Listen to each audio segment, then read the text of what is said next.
என்னதான் ஏதோ நான் என்ன நினைச்சாலும் கரெக்டாவே நடக்க மாட்டேங்குதே அப்படின்னு நினைச்சு ஃபீல் பண்ணாம நடக்கிற விஷயத்த நீங்க ஹாப்பியா எடுத்துக்க பாருங்களேன்.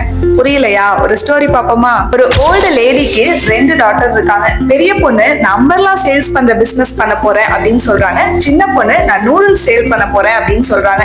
இந்த ஓல்டு லேடிக்கு இதை கேட்டோன்னே இல்ல நீங்க இது பண்ணக்கூடாது அப்படின்னு சொல்றாங்க.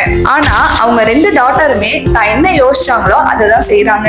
இந்த ஓல்டு லேடி ஏன் தெரியுமா அவங்க டாட்டர் கிட்ட வந்துட்டு இந்த பிசினஸ் பண்ணக்கூடாதுன்னு 2 பேர்த்துட்டே சொன்னாங்க. நம்மலாம் நம்ம எப்ப வாங்குவோம், நமக்கு எப்ப மழை வருதோ அப்பதான் அது தேவைப்படும். நூடுல்ஸ் வந்துட்டு காயறதுக்கு மழை வரக்கூடாது. சோ இப்படி ஒரு பொண்ணுக்கு ப்ராஃபிட் ஆகும், இன்னொரு பொண்ணுக்கு லாஸ் ஆகும் போகும். இதை யோசிச்சு அவங்க அம்மா ரொம்ப ஃபீல் பண்ணிட்டு இருக்காங்க. அதை பார்த்து அவங்க அப்பா நீ ஏன் இப்படி யோசிக்க பாக்குற, மழை வரப்ப நம்ம பெரிய பொண்ணுக்கு ப்ராஃபிட் கிடைக்கும், வெயில் அடிக்கிறப்ப நம்ம சின்ன பொண்ணுக்கு ப்ராஃபிட் கிடைக்கும்னு யோசிச்சு பாருன்னு சொல்றாங்க. இப்போ உங்களுக்கு புரிஞ்சிருக்கும் நான் முன்னாடி என்ன சொன்னேன்னு.